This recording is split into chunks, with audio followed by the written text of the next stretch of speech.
ఆడబిడ్డల్ని కేంద్రంగా పెట్టుకుని పేదరిక నిర్మూలన చేయాలని, ఈ రాష్ట్రాన్ని అభివృద్ధి చేయాలని మహాశక్తి కార్యక్రమం తీసుకొచ్చాం. అందుకే ప్రతి ఒక్క ఆడబిడ్డకి 1500 రూపాయలు నెలకు మీ అకౌంట్లో వేసే బాధ్యత మేము తీసుకుంటామని మీ అందరికీ హామీ ఇస్తున్నా. రెండోది, ఏదైతే తల్లికి వందనం కింద ఎంతమంది పిల్లలుంటే అంతమందికి 15,000 రూపాయలు వేస్తామని కూడా మీ అందరికీ హామీ ఇస్తున్నా. ఇవి రెండు కాకుండా ధరలు పెరిగాయి. అందుకే నేనే దీపం పెట్టాం. ఈరోజు మళ్ళా మీకు హామీ ఇస్తున్నా, ప్రతి ఒక్క ఆడబిడ్డకి 3 సిలిండర్లు ఉచితంగా గ్యాస్ ఇచ్చే బాధ్యత తీసుకుంటామని హామీ ఇస్తున్నా. ఆర్టీసీ బస్సుల్లో ఉచిత ప్రయాణ సౌకర్యం ఏర్పాటు చేస్తాం. ఈ 4 చేసి మీ ద్వారా 15 రూపాయలు నేను ఇస్తే 15 రూపాయలని 100 రూపాయలు ఎట్టు చేయాలి, 1000 రూపాయలు ఎట్టు చేయాలి, 10,000 రూపాయలు ఎట్టు చేయాలి, మిమ్మల్ని ఆర్థికంగా వెసులుబాటు తేవడానికి ఏం చేయాలో చేయించే బాధ్యత మేము తీసుకుంటాం. అదే P4 అన్నా. పేదరికం నుంచి ప్రతి ఒక్కరిని పైకి తీసుకొచ్చే విధానానికి తెలుగుదేశం జనసేన శ్రీకారం చుడతాం. ఇది చేసి చూపిస్తామని మరొక్కసారి హామీ ఇస్తున్నా. అందుకే మా ఆడబిడ్డల పైన నాకు ఒక విశ్వాసం, ఒక నమ్మకం. మీకు ఒక అన్నగా, ఒక తమ్ముడుగా మీకు న్యాయం చేసిన పార్టీ తెలుగుదేశం పార్టీ. ఇప్పుడు జనసేన, తెలుగుదేశం 2 పార్టీలు కూడా మా ఆడబిడ్డలకు న్యాయం చేస్తామని మరొక్కసారి హామీ ఇస్తున్నా. ఇలాంటి కార్యక్రమాలు చేసినప్పుడు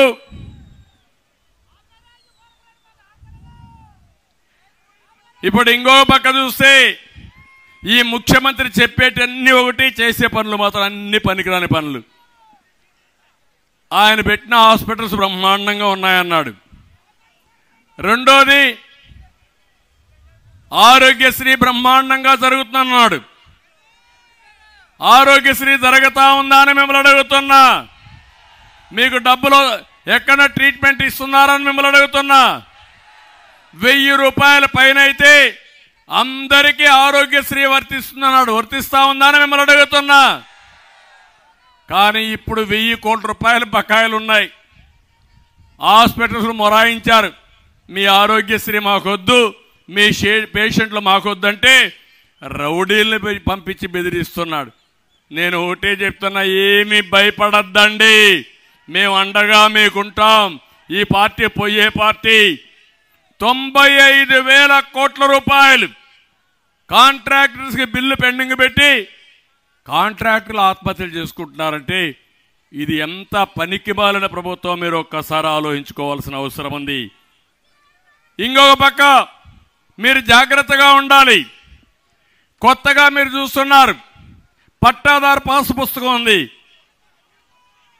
ఉంది కదా, మీ పట్టాదారు పాస్ పుస్తకం ఎవరిచ్చారా? భూమి మీ తాతో ముత్తాత ఇచ్చాడు.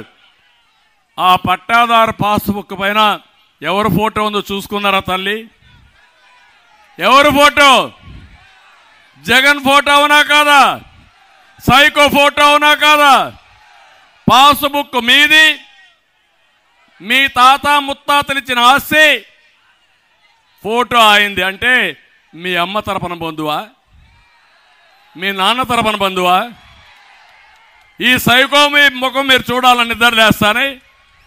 ఇప్పుడు సర్వేలు చేయించారు, సర్వేలో కూడా సర్వే రాళ్ళు వేస్తున్నారు. ఆ సర్వే రాళ్ళలో కూడా మీ యొక్క ఫోటో, ఆయనే ఫోటో. ఎక్కడి నుంచో రాళ్ళు తీసుకొచ్చాడు. 4,000 కోట్ల రూపాయల అవినీతి.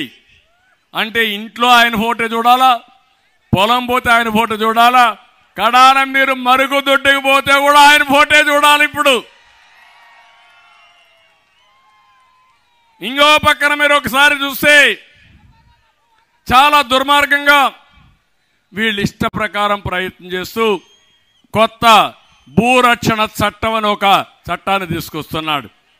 ఇది భూరక్షణ కాదు, భూభక్షణ.